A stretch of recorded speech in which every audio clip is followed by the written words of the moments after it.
What if a luxury car salesman told the CEO she looked like a brochure shopper? What happens when she shows him whose name is on the building? You won't believe who got fired and who got promoted. Like, comment, and subscribe for more powerful stories. The sun had barely crested over East Austin when Celeste Bryant pulled her Kia EV6 into the lot of Bryant Prestige Motors. No security escort, no luxury car. Just her, fresh-faced, dressed in black joggers, a zip-up hoodie, and sneakers that had walked her through much harder days than this. The parking lot shimmered faintly in the early Texas heat. The polished glass facade of her own showroom reflected her face back at her, calm, unreadable. Above the door, her name gleamed in chrome, Bryant Prestige Motors. She paused, took a breath, then stepped inside. The air conditioning kissed her skin instantly. White marble floors stretched wide and spotless. A digital display wall looped cinematic shots of European engines cutting through winding roads. The space smelled of leather, espresso, and ambition. She knew she'd chosen the scent herself. Behind the sleek reception desk, a young man with perfect skin and a tired gaze barely glanced up from his tablet. She walked up slowly, deliberately. "Good morning," she said, voice calm. "Service or sales?" he asked flatly, just looking. His eyes swept over her hoodie, no jewelry, hair pulled back tight. No heels, no designer bag, no reason to care. "Someone will be with you," he muttered, already looking back at his screen. Celeste didn't move. She just let the silence settle, let herself fade into the architecture of a space she'd personally built from a dream and a loan no one thought she'd get. Every espresso bean, every playlist, every stitch of stitched leather on display, it all had her name behind it. But right now she was invisible. Minutes passed. "Ma'am," a voice called out. She turned to see a salesman approaching, mid-30s, cobalt-checkered shirt, too much confidence. "I'm Luke," he said. No handshake. "Let's take a walk. I think I know what you're after." He didn't ask, he just led, past the Jaguars, past the Porsches, to the far corner. A pre-owned Lexus sedan sat parked like an afterthought. "Affordable, reliable," he said. "Great pick if you're looking for something safe." Somewhere behind them, by the espresso bar, she heard a soft chuckle. She probably Ubered here. "Wants a Benz, leaves with a brochure." Celeste said nothing, but she heard everything, and she remembered faces. Celeste Bryant wasn't a woman who needed to be seen to take up space. At 42, she'd learned the power of stillness, of letting others underestimate her before deciding whether they deserved the truth. She moved like someone used to carrying things, expectations, burdens, silence. Her build was strong, not flashy. Her skin, rich brown, glowed faintly beneath the soft lights of the showroom. Her locks were pulled back into a neat bun, no makeup beyond a hint of balm. She wore comfort like armor, simplicity like a strategy. Celeste had never been one for pretense. Not when she was 15 under the hood of her father's Buick, grease smudged on her cheeks, learning the difference between timing and trust. Not when she took night classes at the community college, baby monitor crackling next to her textbooks.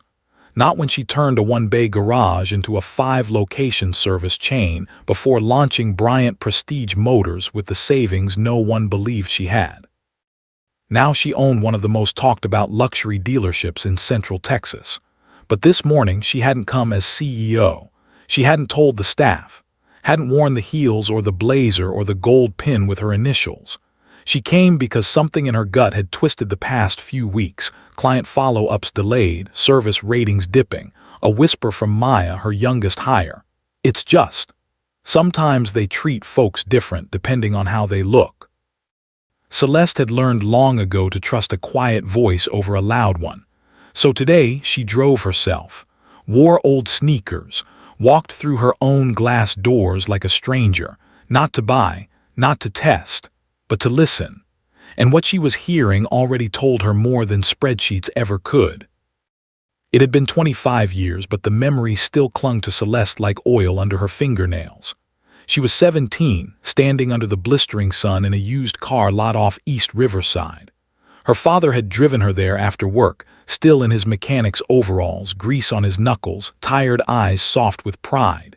It was meant to be a milestone, her first car. A beater, sure, but one she'd work for, fix up, call hers.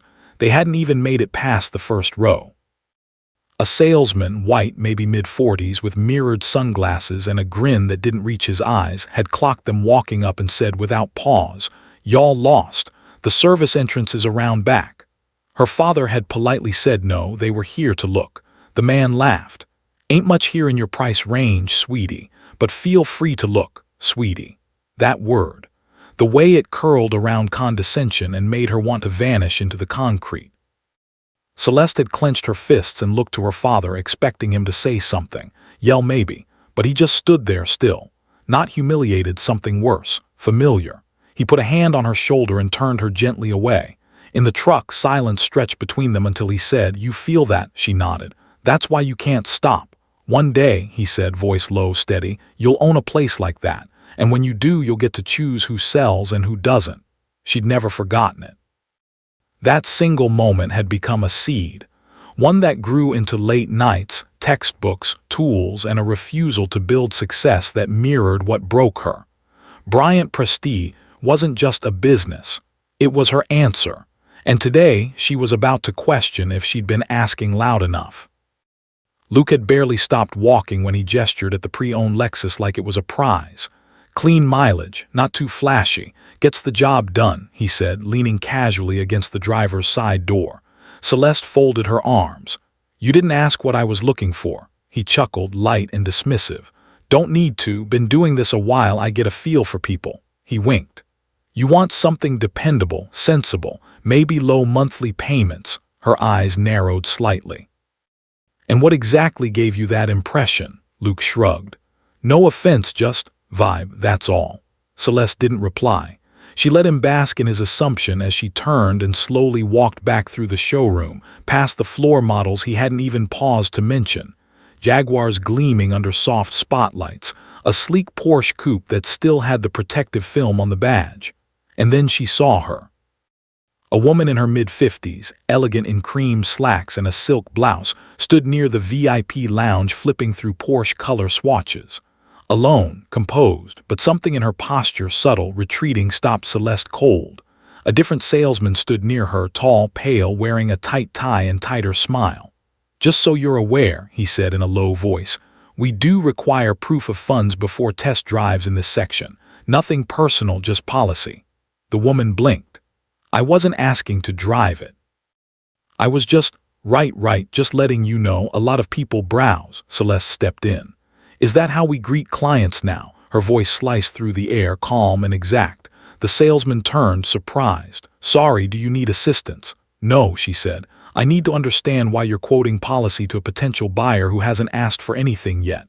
"It's not meant as offense," he mumbled. "We've had situations before." "You're not quoting policy," Celeste said, her voice sharpening. "You're using it to keep people out." He stared. "Wait, you're Celeste Bryant," she said flatly. "This is my showroom."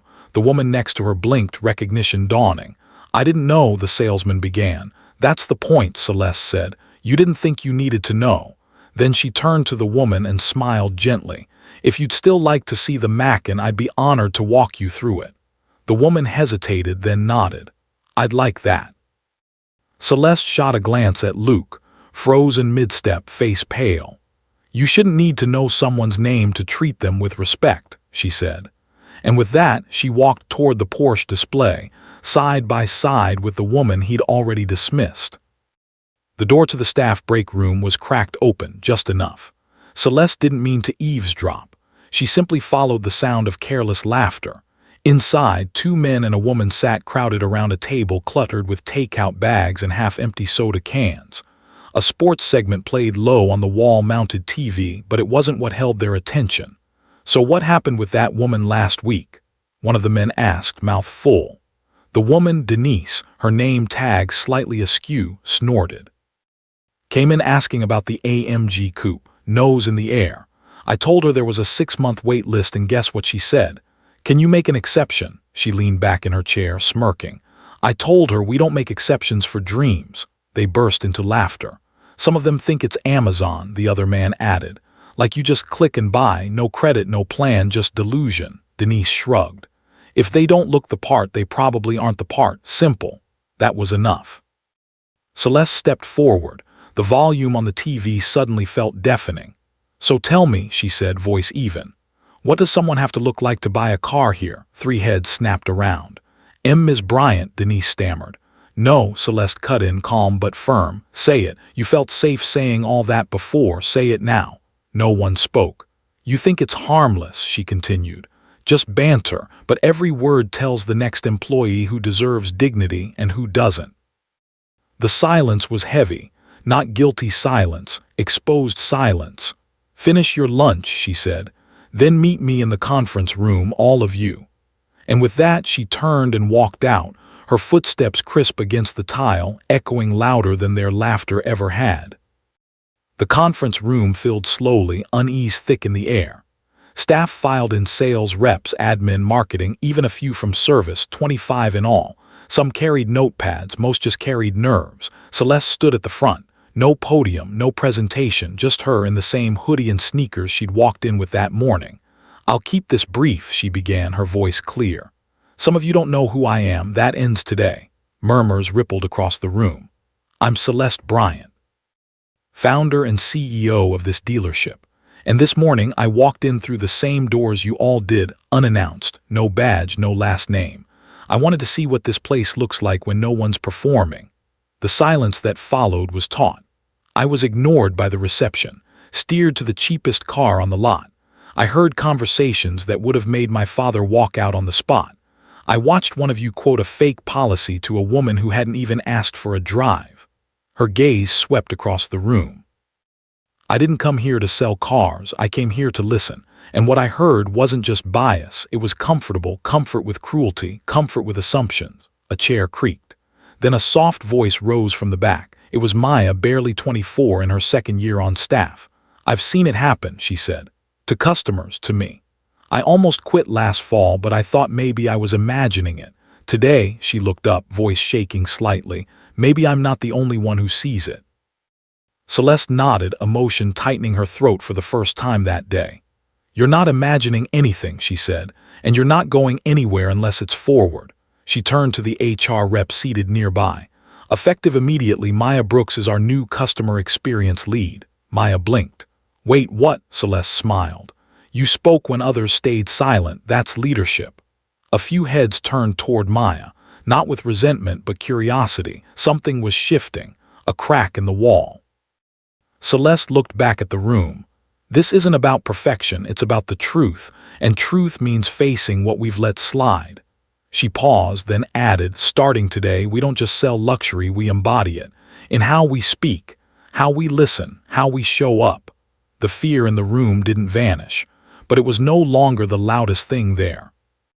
By 8 a.m. the next morning, the reckoning had begun in quiet, deliberate steps. Celeste sat at the long glass conference table, no longer blending in, her tailored navy blazer crisp, her presence unmistakable. Across from her were Quentin and Dolers from corporate HR, both flipping through thick folders packed with transcripts, flagged complaints, and unfiled incident notes. Next to her sat Maya, notebook in hand, eyes sharp but steady. "No grand announcements," Celeste said. "No press releases, just action. Let's get started." They began with Luke. 3 formal complaints in 6 months, Dolers said, scanning the notes. Each involved profiling clients of color being steered to lower-tier vehicles, being told what they could probably afford. A couple walked out mid-conversation. "Let him go," Celeste replied without hesitation. Today, it didn't stop there. By noon, 4 employees were dismissed, each case backed by documentation, each process handled professionally. There were no confrontations, no shouting, just quiet departures and a vacuum where arrogance once sat. But Celeste knew removal wasn't enough. The culture wouldn't shift by subtraction alone. So she brought in the Hayes Group, a no-nonsense DEI consultancy from Houston. They didn't come with slideshows or sugar-coated handbooks. They came with scripts, real scenarios pulled directly from Bryant Prestige's own sales floor. They had staff reenact actual customer interactions word for word. The discomfort was immediate. One veteran salesman stopped mid-scene. "Is that really how I sounded?" he asked, voice low. No, the trainer replied gently. It's how you were heard. While that work unfolded, Maya began redesigning the dealership's feedback system from the ground up. She built something Celeste had never seen in any showroom before, a tool that didn't just ask, was your salesperson helpful, but did you feel respected? Did anyone make assumptions about you? She called it the human metric. Celeste read every draft, every suggestion. This, she said to Maya one evening, is how we rebuild. With people who see the cracks and dare to fix them. Outside the showroom, word was spreading fast. A LinkedIn post from a customer read, I saw a CEO walk in alone, watch her staff fail, and still lead with grace. She didn't punish me out of anger, she corrected the truth. It went viral, over 3,000 shares by the end of the week. Other dealers called, clients sent thank you emails. One woman simply wrote, you made me feel like I belonged for the first time in a luxury space. Celeste didn't reply to most. She just stayed late, walking past the glass, touching the walls she once thought were enough. Now she knew better. It wasn't enough to build something beautiful. You had to make sure it stayed human. It was a quiet cafe on the east side of town.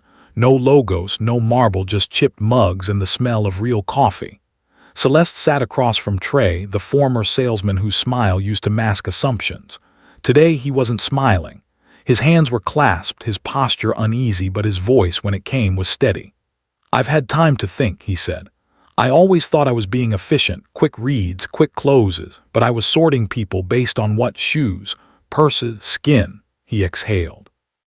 I didn't even see that woman, I just scanned her. Celeste said nothing.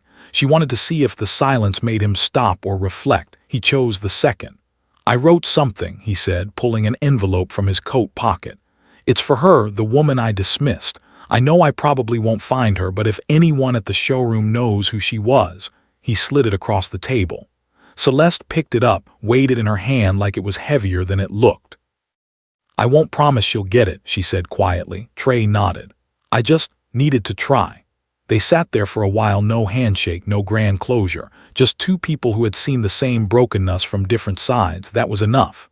Later that afternoon, Celeste returned to the dealership, slipping into the showroom unnoticed. She didn't speak. She didn't correct. She simply observed.